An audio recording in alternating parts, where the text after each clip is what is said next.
بسم اللہ الرحمن الرحیم۔ اللہ کے نام سے شروع جو بڑا مہربان نہایت رحم والا ہے۔ السلام علیکم دوستو، یوٹیوب میں خوش آمدید ناظرین کرام۔ آج ویڈیو کا موضوع ہے سیدنا شیخ عبد القادر جیلانی رحمۃ اللہ کی نصیحتیں۔ ناظرین کرام، میری ویڈیو کو فل واچ کیجیے گا، اور اگر آپ نے میرے چینل کو سبسکرائب نہیں کیا تو سبسکرائب ضرور کیجیے گا۔ چلے میں اپنی ویڈیو شروع کرتی ہوں۔ ناظرین کرام، حضرت سیدنا شیخ عبد القادر جیلانی رحمۃ اللہ کی شخصیت کسی تعارف کی محتاج نہیں۔ آپ یکتائے زمانہ ولی کامل تھے۔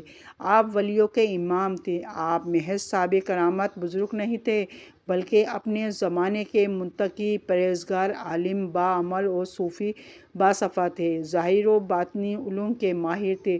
مخلوق خدا آپ کی مجالس میں بیٹھ کر اپنی روحانی غذا حاصل کرتی تھی۔ آپ کے واضح مخلوق کے قلوب کو جلا بخشتے تھے۔ آپ نے فرمایا، کسی عمل پر مغرور مت ہو، کیونکہ اعمال کا اعتبار خاتمے پر ہے۔ ناظرین کرام، اللہ تعالیٰ سے یہ درخواست کرو کہ وہ تمہارا خاتمہ بخیر فرمائے، اور اس عمل پر تمہاری روح قبض فرمائے جو اس کو سب سے زیادہ پیارا ہو۔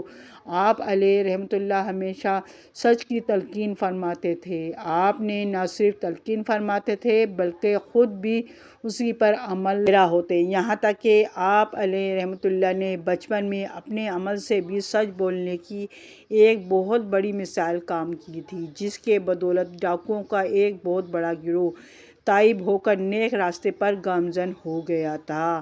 سچ کے متعلق آپ رحمۃ اللہ نے فرمایا، تم پر افسوس ہے کہ لوگوں کو سچ بولنے کا حکم دیتے ہو اور خود جھوٹ بولتے ہو، ان کو توحید کا سبق دیتے ہو اور خود مشرک بنے ہوئے ہو۔ ناظرین کرام، اس کو اخلاص کی تلقین کرتے ہو اور خود ریاکار منافق بنے ہوئے ہو۔ ان کو بچنے کا حکم دیتے ہو اور خود ان کے مرتکب ہوتے ہو۔ تمہاری آنکھوں سے شرم اٹھ گئی ہے۔ اگر تمہارے پاس ایمان ہوتا تو تمہیں ضرور شرم آتی۔ آپ علیہ رحمۃ اللہ نے مسلمانوں کو اس پر امید بننے کی تلقین فرمائی۔ ارشاد فرمایا، ساتھیو، اللہ کی رحمت سے مایوس مت ہو، کبھی نا امید مت ہو، کیونکہ سایہ تو اللہ تعالیٰ ہے، اور کیا عجب ہے کہ اللہ تعالیٰ اس کے بعد کوئی صورت پیدا فرما دے۔ بلا آزمائش سے مت بھاگو کہ وہ بلا صبر کے ساتھ ہو۔ ہر قسم کی بھلائی کی بنیاد ہے نبوت، رسالت، ولایت، معرفت اور محبت۔ سب کی بنیاد بلا رہی ہے، پس جب تم نے نہیں کیا تو تمہارے لیے بنیاد نہ رہی، اور بنیاد کے بغیر تعمیر میں کوئی پائیداری نہیں۔ آپ علیہ رحمۃ اللہ نے فرمایا، نفس کو خواہشات اور لذتوں سے باز رکھو، اس کو پاکیزہ کھانا کھلاؤ جو نجس نہ ہو، پاکیزہ ہو تو حلال ہے، اور حرام نجس ہے اس کو حلال غذا دو تاکہ وہ تکبر نہ کرے، نہ اترائے اور نہ بے ادب بنے۔ مزید فرمایا، نفس اور خواہش کا ساتھ مت دو، نہ اور دنیا اور آخرت کے پیچھے پڑو، پس تم ایسا خزانہ پاؤ گے جو کبھی فنا نہیں ہوگا، اور حق تعالیٰ کی طرف سے تمہارے پاس وہ ہدایت آئے گی جس کے بعد گمراہی نہیں ہوگی۔ غریبوں کی مدد کے متعلق فرمایا، اگر کسی چیز کے دینے کی طاقت ہو، خواہ کم ہو یا زیادہ، اپنے مال سے جو کچھ کر سکے فقیروں کی غمخواری کرو، سائل کو واپس نہ کرو، یعنی سائل کو واپس نہیں لوٹاؤ، تم سے جو کچھ ہو سکے اسے دے دو۔ اسی طرح آپ نے علماء کو بھی نصیحت فرمائی۔ ناظرین کرام، اے عالم، اگر تو حیا اور آخرت کی بھلائی چاہتا ہے تو اپنے علم پر عمل کر اور لوگوں کو پڑھا، اور اسے اگر تو دنیا اور آخرت کی بھلائی چاہتا ہے تو اپنے کچھ مال سے فقیروں کی غمخواری کر۔ آپ علیہ رحمۃ اللہ نے غیر ضروری کاموں سے بچنے کی تلقین کی۔ فرمایا، اے مسکین، اپنے معاملات میں گفتگو کرنا چھوڑ دو جو تمہیں نفع نہ دے، مذہب کے بارے میں تعصب مت کرو، اور اپنے ایسے کام میں مشغول ہو جاؤ جو تمہیں دنیا و آخرت میں فائدہ پہنچائے۔ اپنے قلب کو دنیا کے تفکرات سے خالی کرو کہ تم عنقریب اس سے رخصت ہو جاؤ گے۔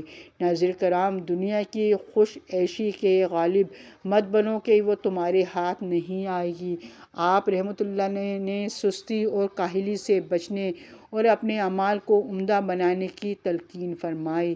آپ رحمۃ اللہ علیہ نے اپنے ایک خطبے میں ارشاد فرمایا، صحابہ زادے کاہل مت بنو، کیونکہ کاہل ہمیشہ محروم رہتا ہے اور پیشانی کی رسی اس کی گردن میں ہوتی ہے۔ اپنے اعمال کو عمدہ بناؤ کہ حق تعالیٰ تمہیں دنیا و آخرت کی سخاوت فرمائے گا۔ آپ رحمۃ اللہ علیہ نے روزے کے متعلق فرمایا کہ صرف بھوک اور پیاس سے بچنے کا نام روزہ نہیں ہے، اس کا اصل مقصد تقویٰ حاصل کرنا ہے۔ آپ رحمۃ اللہ علیہ نے فرمایا، صاحبو، روزے دار بن کر دن بھر بھوکا پیاسا رہنا اور رات کو حرام پر افطار کرنا تمہیں کیا کارآمد ہو؟ دن کو تم روزے رکھتے ہو اور رات کو معصیتیں کرتے ہو۔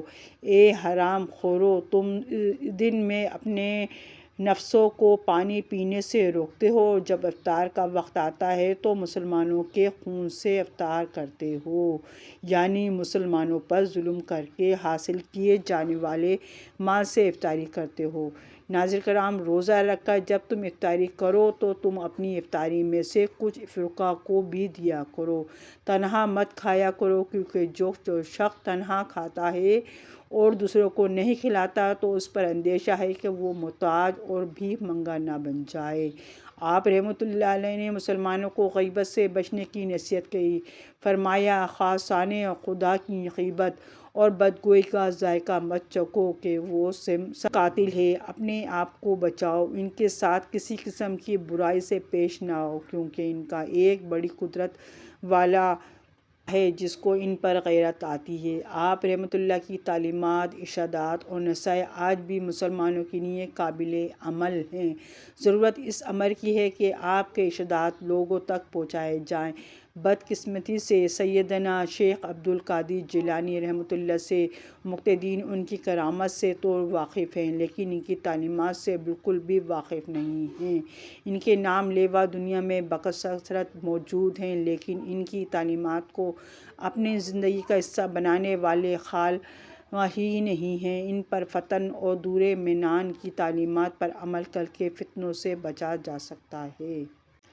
آپ نے اخلاقی حسنہ کے بارے میں اپنے بیٹے کو مخاطب ہوتے ہوئے فرمایا، اے بیٹے، میں تمہیں یہ وصیت کرتا ہوں، اغنیاء کے ساتھ تم بھی بطور ایک غنی اور بروقرار بن کر رہنا، جبکہ فقراء کے ساتھ عاجزی اور تواضع سے رہنا۔ مخلوق میں سے خدا تعالیٰ کے سب سے زیادہ نزدیک وہ شخص ہے جو اخلاق میں سب سے زیادہ عمدہ اخلاق کا مالک ہے۔ فقراء کی خدمت کے حوالے سے فرماتے ہیں کہ فقراء کے معاملے میں 3 چیزوں کی پابندی لازمی ہے: تواضع و انکساری، حسن آداب، سخاوت نفسی۔ اپنی حاجتوں کو کسی شخص کے سامنے نہ رکھنا، چاہے اس کے اور تمہارے بیچ محبت، مودت اور قرابت دوستی کا تعلق کیوں نہ ہو۔ تمام اعمال میں سب سے زیادہ افضل عمل ایسی چیز سے بچنا ہے جو خدا تعالیٰ کو اذیت دے بھی اس کی ناراضگی کا سبب ہے۔ جب فقراء کو خواہشات آئیں تو تم ان سے کنارہ کشی کرنا، کیونکہ حقیقی فقیر خدا تعالیٰ کی ذات کے سوا ہر چیز سے مستغنی ہوتا ہے۔ ناظرین کرام، اگر آپ کو میری ویڈیو پسند آئی ہو تو میرے چینل کو سبسکرائب کریں، بیل آئیکن فعال کریں تاکہ میری ہر آنے والی ویڈیو کا نوٹیفیکیشن سب سے پہلے آپ کو مل سکے۔ اللہ حافظ۔